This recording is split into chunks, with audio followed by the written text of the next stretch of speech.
সূরা ফাতিহার ভিতরে সকলেই পড়ি ইহদিনাস সিরাতাল মুস্তাকিম।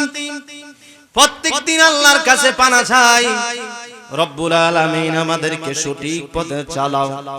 কিন্তু দেখা যায় আমরা এই কথার কাজের সঙ্গে আমাদের মিল নাই, তাহলে আমাদের এই ফানাটা আমাদের কাজে আসবে না। এইভাবে একদিন, দুই দিন, তিন দিন, 4 দিন যাইতে যাইতে আপনার মরণের টাইম ঘটাইতেছে। আপনার আস্তে আস্তে আজরাইল আপনাকে নেওয়ার জন্য প্রস্তুত হচ্ছে, আপনার হায়াত কমে যাচ্ছে। যেই রাস্তায় যাওয়ার পরে আপনি হেদায়েত হবেন, যেই রাস্তায় যাওয়ার পরে আপনি আমার আল্লাহ পাকের নিয়ামত পাবেন, যেই রাস্তায় গেলে আমার আল্লাহর দিদার পাবেন, সেই রাস্তায় না গিয়ে আমরা কোন রাস্তায় যাই? এই জন্য আমার আল্লাহ পাক জাল্লা শানুহু কুরআনুল কারীমে 5 নম্বর পারা, কয় নম্বর পারা?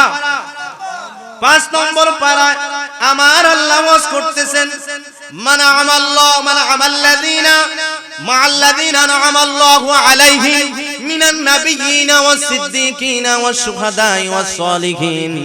আমার আল্লাহ নিজে ওয়াজ করতেছেন যে আমি আমার বন্ধুদের কাছে 4টা দলের কাছে আমি আল্লাহ নিয়ামত রেখেছি, 4টা দলের কাছে আমি আল্লাহ হেদায়েতের রাস্তাগুলা রেখেছি। 1 নম্বর রাস্তা হলো মিনান নাবিয়্যিন, আমার আল্লাহ বলতেছেন নবীদের কাছে। দ্বিতীয় নম্বর হলো ওয়াস-সিদ্দীকিন, নবীদের পরে যিনারা সাহাবা তিনাদের কাছে আমার আল্লাহ হেদায়েতের রাস্তাগুলা রেখেছেন, হেদায়েতের বাণীগুলা রেখেছেন।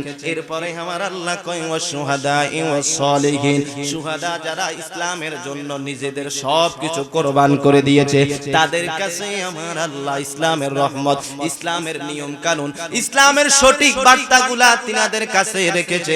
এরপর কয় তিনারা যখন চলে যাবে ওয়াস-সালিহিন, যারা তোমাদের কাছে ওলি আল্লাহ, যাদের চেহারার দিকে তাকাইলে আমি আল্লাহর কথা স্মরণ হয়ে যাবে, যাদের চেহারার দিকে তাকাইলে মনে করতে হবে যিনি তো এই মানুষটার ভিতরে আমার আল্লাহ এবং আল্লাহর রাসূলের যে নাস্তাগুলা, আল্লাহ এবং রাসূলের যে সিনার যে ক্ষমতাটা তিনার কাছে আমার আল্লাহ রেখেছে।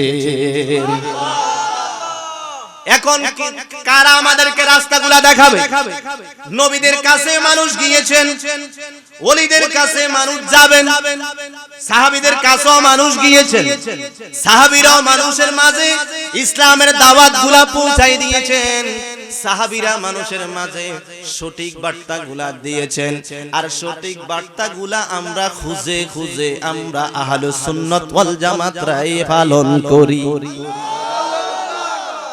আমারে বলেছে হুজুর একটু নামাজের এবং একটু এই বর্তমান যুগে এখন মাসটা চলে মাহে রমজানের মাস, এই মাহে রমজানের মাসের একটু আলোচনা করবেন। আমরা আলোচনা একটু যাই।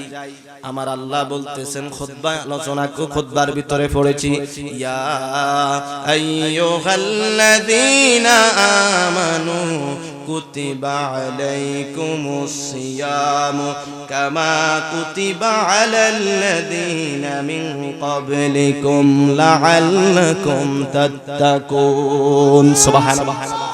আমার আল্লাহ বলতেছেন রোজা কারা থাকবে?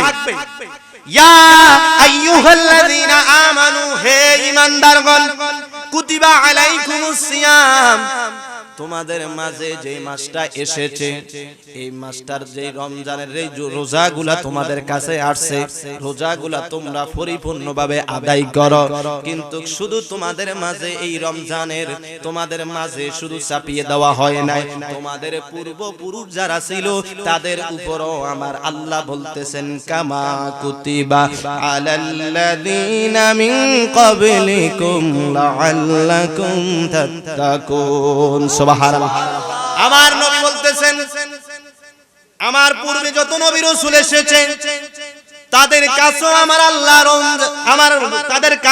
আল্লাহ রোজা রেখেছেন, কিন্তু তাদের কাছে মাহে রমজানের রোজা নয়, তাদের কাছে রোজা ছিল আইয়ামে বীজের রোজা।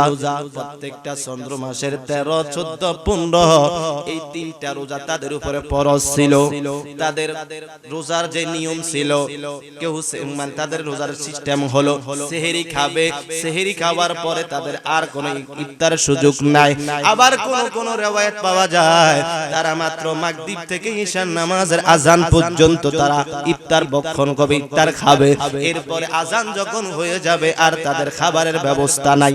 সুবহানাল্লাহ। তাদের রমজানের রোজা, তাদের ওই রোজাগুলা ইয়ামে বীজের রোজাগুলা অনেক লম্বা ছিলেন সময়, কিন্তু আমার নবীজির যুগে আসার পরে আমার নবীজির সাহাবাদের কারণে আমার আল্লাহ এখন রমজানে আমাদের জন্য ইফতারও রেখেছেন, সাহারিও রেখেছেন।